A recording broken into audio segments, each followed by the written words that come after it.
আসসালামু আলাইকুম বন্ধুরা, জেএস বং কিচেনে তোমাদের সবাইকে স্বাগত। আজ আমি তোমাদের জন্য নিয়ে চলে এসেছি একটা আলুর পকোড়ার রেসিপি। এই রেসিপিটা বাড়িতে থাকা উপকরণ দিয়েই খুব সহজেই বানিয়ে নেওয়া যায়, কোনো রকম ঝামেলা ছাড়াই। তো দেখতে থাকো আমি কিভাবে বানাচ্ছি। আমি এখানে 4টে আলু ছিলে নিয়েছি। এবার আলুগুলো এই গ্রেটারের সাহায্যে গ্রেট করে নেব। আমি এখানে মোটা ছিদ্রের গ্রেটার দিয়ে গ্রেট করছি। তোমরা যদি সরু ছিদ্রের গ্রেটার দিয়ে গ্রেট করো তাহলে আলুটা 8 ঘন্টা মতো ভিজিয়ে রাখবে। আর যদি কেউ চাও বটি দিয়েও সরু সরু করে কেটে নিতে পারো।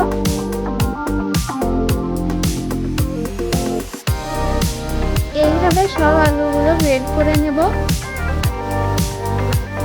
সব আলুগুলো গ্রেট করা হয়ে গেছে। এবার অনেকবার পানি বদলে আলুটাকে ভালোভাবে ধুয়ে নেব।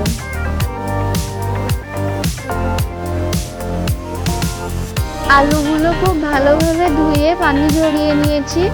এবার দিয়ে দিচ্ছি কাঁচা লঙ্কা কুচি, ধনেপাতা কুচি, গোলমরিচ গুঁড়ো, অল্প কালো জিরে, 1 চামচ আদা রসুন থেতো করা, স্বাদ মতো লবণ, একটা ডিম, 3 চামচ মতো বেসন ও 3 চামচ মতো চালের গুঁড়ো ও হলুদ। এবার সমস্ত উপকরণগুলো মিশিয়ে নেব। যদি কেউ ঝাল খেতে বেশি পছন্দ করো তাহলে গুঁড়ো লঙ্কা অ্যাড করে দিতে পারো। আর আমি এখানে ডিম দিয়েছি। ডিম যদি কারোর ভালো না লাগে তাহলে বাদ দিতে পারো। তেল গরম হয়ে গেছে। এবার এরকম ছোট ছোট সাইজ করে তেলে ছেড়ে দিচ্ছি।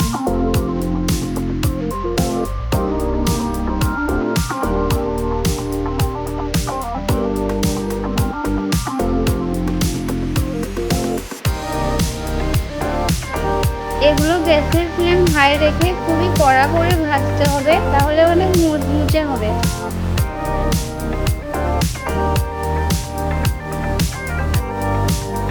এগুলো নেড়ে চেড়ে কড়া করে ভেজে নিয়েছি। এবার তুলে নিচ্ছি।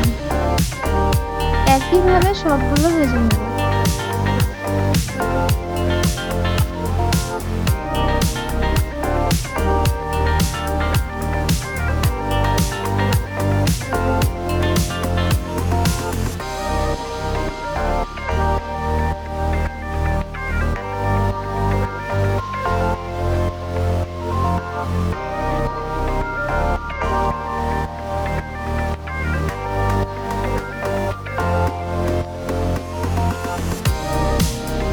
পকোড়াগুলো ভাজা হয়ে গেছে, তুলে নিচ্ছি। উপর থেকে দেখে বোঝাই যাচ্ছে পকোড়াগুলো কতটা মুচমুচে হয়েছে।